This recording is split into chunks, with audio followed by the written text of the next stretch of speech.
Bruchim Aboyim, welcome back to another edition of Eretz Chemdah, the desired land, where we explore, tour, experience all around Eretz Yisrael. I am Shlomo Meir Eisenmans. I'm here with my brother Nesanel Shlomo. Pleasure to be here again. Thank you. And we are going to explore today a special Tisha B'av edition, Nesanel. The Mishnah in Tainus tells us 5 things happened to our forefathers on Tisha B'av. The terrible sin of the Meraglim, the destruction of the first and second Beis HaMikdash. I'm sure most of our listeners and followers are familiar with these ideas. And we have 2 things at the end of the Mishnah. Churban Beitar, the destruction of the city of Beitar, and Necher Shaha'ir, the city was plowed. Can you expand on these 2 things? What do they mean? Can you see them? What are these 2 ideas, Churban Beitar? So we'll start with the first thing. The Mishnah mentions Churban Beitar. It wasn't only a Churban Beitar. Beitar was the last stand of the people of Yehuda. The Beis HaMikdash was destroyed, as we know, year 70. Yerushalayim was plundered. Thousands, tens of thousands were murdered, sent into slavery, and escaped to the Galil and other areas. But south of Yerushalayim, Eretz Yehuda continued to flourish. Jewish communities, shuls, agriculture. South and west, I presume. South and west of Yerushalayim. Perhaps even east. All was not gone. All was not destroyed in the Churban. When Beitar fell in year 135, in our years today, the common era, year 135, it was really Churban Yehuda. We can actually call it, there was a Churban Habayis, Churban Yerushalayim on Tisha B'av, and then some 50 years later, a Churban Yehuda. Judah kept up. Yehuda was destroyed. Historians, not Jewish, non-Jewish historians point out and record, and this is coherent with Chazal, that over 500,000 Jews are murdered. This was a Holocaust. This was the most Jews killed ever until present-day Holocaust, until the Holocaust, the Shoah, World War II. Wow. Maybe you could explain I'm familiar, I'm sure many of our listeners have heard of the modern town of Beitar Illit, a little Haredi community just south of Yerushalayim. Is that connected with this Beitar? Yes. The reason actually why it's called Beitar Illit, I once heard, is because it doesn't sit on the actual ruins of the Beitar, so it can't be just Beitar, so it's Beitar Illit, kind of like Modi'in Illit. It's not on the actual ruins, it's Modi'in Illit, even though the city of Modi'in, we're not sure if it either sits on the exact ruins. Just north, just a few kilometers north. So it's Upper Beitar. There's Upper Beitar. Correct. And just north of it, what do we have? Just north of Beitar, we have 2 Arab villages. One of them is Husan, one of them is Batir. Batir, wow. And the Shimur Shem of the town of Batir, Beitar. It sits just above Nachal Sorek, Nachal Rephaim at that point, kind of like a very deep valley, just south of Yerushalayim. So it was a great place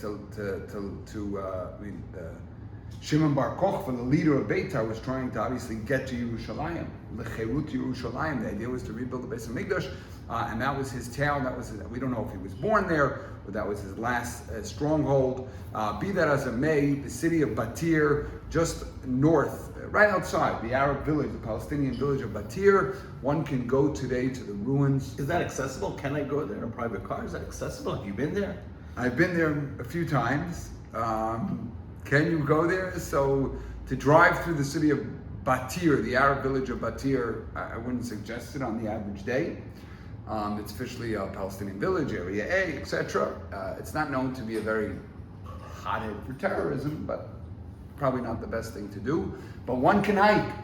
One can hike either from Mavo Beitar or from the zoo. I believe that's the way we went. When we went a few years ago, we hiked from the zoo, and we hiked up the slopes of Beitar. Yeah, it's pretty simple. You're pretty much hiking along the railroad tracks, the old train station which went from Yerushalayim to Yafo, passing Beit Shemesh. There's no train there anymore, so you can kind of just walk on the railroad tracks and you then hike up about a 20-minute hike up to the I back just- of Beitar. I just love the way you say that. It's kind of simple, okay? Like, this is Nesanel. It's kind of simple. You just hike. It's an hour or two in the hot sun, but it's kind of simple. For Nesanel, it's kind of simple. I will just warn all our listeners, it's not kind of simple. It's kind of complicated. Don't try this at home. Or With the listen- right tour guide. With the right tour guide, yeah. No, again, have you ever guided someone there? No. No. But it's incredible. You are right. You are right. You can see the churban, Beitar and Yehuda, I believe they call it, the ruined destruction of the Jews. And there's a lot of actual remains of the city of Bar Kokhba. And I was reading one of the most impressive Roman siege systems. Those have been to Masada, very similar to the siege system of Masada, where the Roman army came, put in place different, fortresses and base camps, and they actually besieged the city of Beitar. Chazal mentioned it, and we could see it over there near the Arab village of Beitar. It is very meaningful to be there. I'll just add, unfortunately, since it's not a misudar site, it's kind of just looking at old ruins. You hike up there and you just see old stones. A few walls to point out, maybe some pottery, but it's not like a place like the old city or Shiloh or Masada where it's organized and there's signs. It hasn't gone through any development. The site No is- development. It's Very literally raw. just old stones, but that's Beitar. That's it. That was the last stronghold. That was where Shimon Bar Kokhba was killed, and that was the end. That was the end of Yehuda. Wow.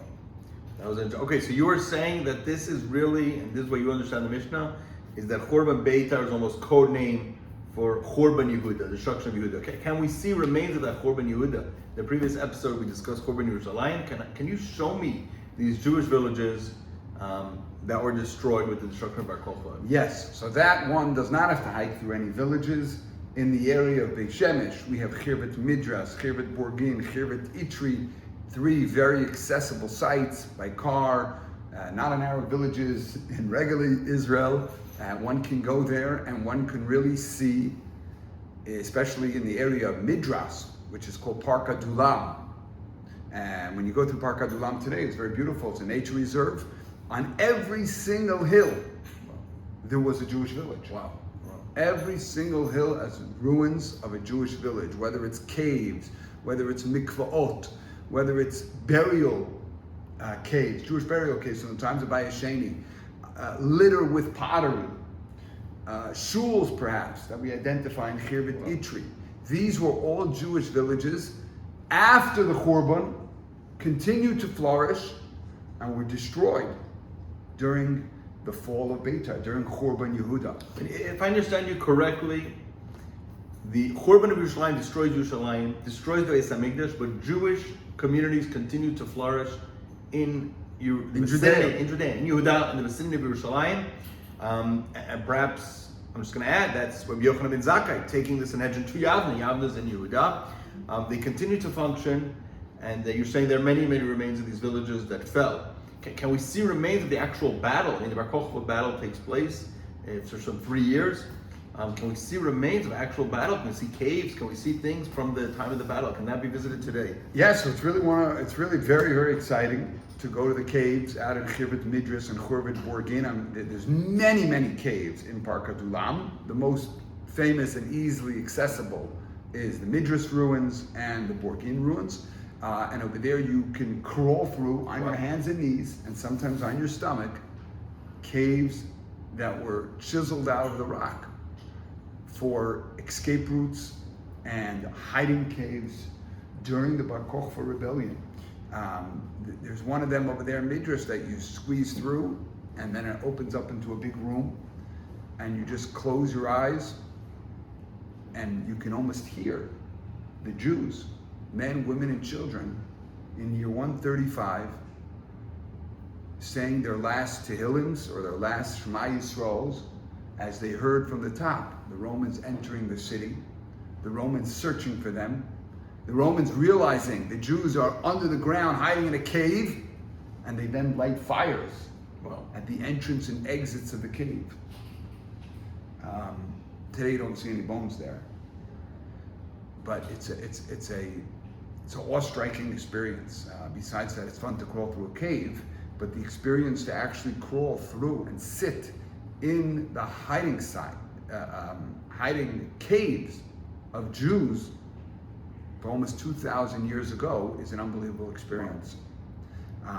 We also have in Chirvat Itri, where they kind of restored the village, and you're able to just walk through a village from the times of the Beis Hamikdash, from the times of the Beis Hamikdash and post Beis Hamikdash. You can see a mikveh there. We have one place that we feel is the shul, the Beis Knesset, and that was really Jewish life. You can really feel Jewish life up until year 135, when it all came to an end with the fall of Beitar. So the Beis Hamikdash is destroyed, but the Jewish community continued to function, and then they finally, the Eretz Yisrael, and that's when everything shifts to the Galil with the Yehuda Nasi, etc. But until then, Jewish life continues to function in Yehuda. We can also point out the caves in the Engedi Yam HaMelech area. Wow, really? Those were also caves that Jews, men, women, children, during the Bar Kokhba revolution, during the battle, as Bar Kokhba was hoping to drive the Romans out and rebuild the Beis Hamikdash, there were families that escaped. Maybe they were hoping not to get involved in the fighting, hid out in these forsaken caves in the Engedi Yam HaMelech area. And unfortunately, some of them didn't survive. Some of them perhaps starved to death, waiting, hoping that Bar Kokhba will be successful. Some of them, the Romans, eventually entered the cave and murdered them. And archaeologists found all types of stuff in these caves, including coins and personal belongings. And a famous, if you go to the Israel Museum, you can see a sandal. Wow. A sandal of, I think it's a lady, I believe, a sandal of a woman that she probably ran away during the fighting, hid in this cave. Her hope and dream and prayer was that Shimon Bar Kokhba would be successful and throw the Romans out and rebuild Bayis Shlishi. You can imagine those dreams and hopes. And eventually she is killed or dies or perhaps starved to death in this cave. And her sandal we still have today in the Israel Museum. Wow. So just to sum up, there are many finds we can see. Of course, Churban Yerushalayim we discussed in the early episode, but of course, Churban Yehuda, Churban Beitar, you can actually walk around the area of Yehuda, the area surrounding Yerushalayim, you can actually see these villages, and of course, unfortunately destroyed, you can actually see the Correct, Churban. they're mainly destroyed, and what's left is the underground. The hiding caves, the storage cave, the Borot Mayim, the mikvahs, and what's amazing is we find this. I mean, everyone kind of take a car or a bus, you go to Midrash, you park, you go to the caves, you tell the story and come back. But if one takes a bicycle or hikes, throughout the Shvela, you find this.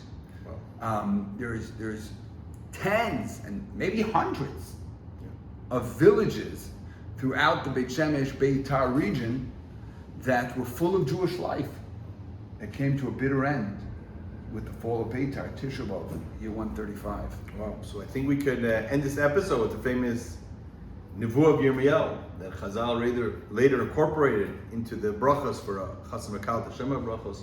Od Yishama Barei Yehuda v'chutzes Yerushalayim, we should hear again in the cities of Yehuda that you're describing, and the outskirts of Yerushalayim, Kol Sasan Kol Simcha, Kol Chasam Kol Kala. We should be zocha to continue to see all these sites being rebuilt. And on this Tisha B'av, on this time of mourning, we shall only see the Churban, we shall also be able to experience the binyan and the rebuilding of Yehuda and Yerushalayim and all of Eretz Yisrael. Amen. Shkoach.